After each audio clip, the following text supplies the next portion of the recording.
Released 25 years ago, Baby Boy remains one of John Singleton's most impressive films and feels even more relevant in today's charged climate.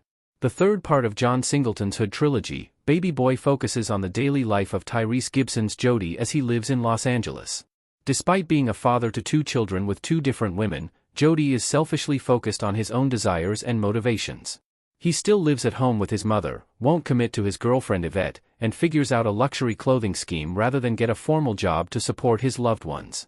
Jody's life is turned upside down when his mother starts dating Melvin, an ex-con who has been where Jody is and has grown through his own traumatic experiences. While Jody wrestles with jealousy and frustration, Yvette's dangerous ex, Rodney, is released from prison and re-enters her life whether they want him to or not.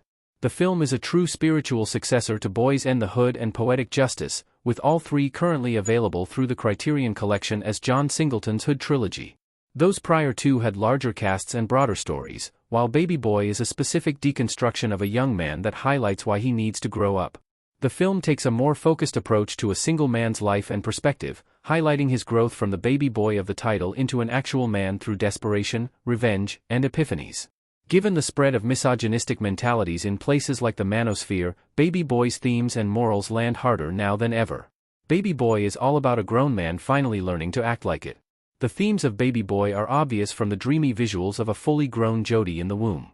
The entire film depicts Jody's selfish and impulsive nature as a stunted development.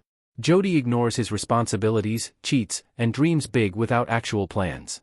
He's, at least in spirit, still a child. It's what makes Melvin such an effective contrast.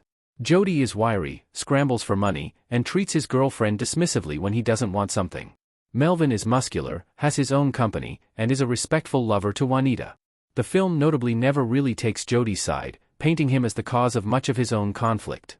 Melvin is a man in all the ways Jody isn't. Jody is flawed, but the film teases out his potential, his intellect, and his charm. He's almost playful, acting out and easily emotional in contrast to the more reserved and respectful Melvin.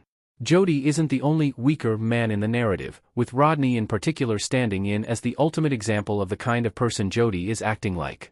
The difference is that Rodney takes that all-take, no-give approach to life to a horrifying space, trying to kill Jody for complicating his relationship with Yvette and almost sexually assaulting her when she refuses his advances. Even Rodney's eventual fate plays into the arc surrounding Jody's dawning horror about who he's become. Baby Boy has a lot to say about toxic men and how they can save themselves. The interplay of casual misogyny, sudden violence, and performance confidence in Baby Boy lands a lot harder in modern society, given the impact of phenomena like the manosphere. The online trend of men preaching toxic masculinity towards women and embracing dangerous behavior has highlighted how widespread Jody's mentality can be in young men.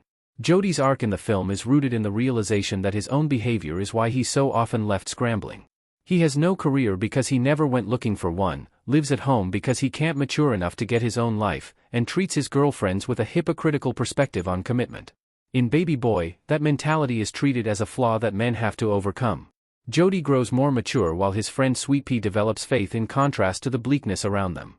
Melvin admits he used to be a lot like Jody, but life beat him down until he changed and grew and became the kind of man Juanita needs. In an age where violent screeds against women have inspired acts of violence in the real world, Jody's perspective feels all the more harrowing. Jody espouses the kind of hustler mentality that plenty of online personalities champion.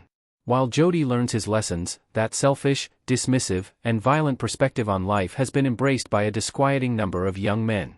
Baby Boy is all about how young men, especially those who feel disenfranchised by the world around them, can become their own worst enemies. They can ruin the lives of their loved ones, endanger their families, and in extreme cases, can become villains like Rodney. John Singleton's The Hood trilogy is a terrific examination of the interplay between youth and maturity in a complex and unfair world.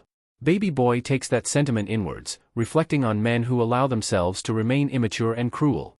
It's a movie that takes on additional weight in light of how many young men might now see Jody's initial situation as aspirational. Baby Boy is all about how the perspective that suggests misogyny, cruelty, and violence are masculine is wrong. It's not about being the most charming or being the most lethal. It's all about helping your loved ones, empathizing with your peers, and actually acting like a man instead of pretending to be one.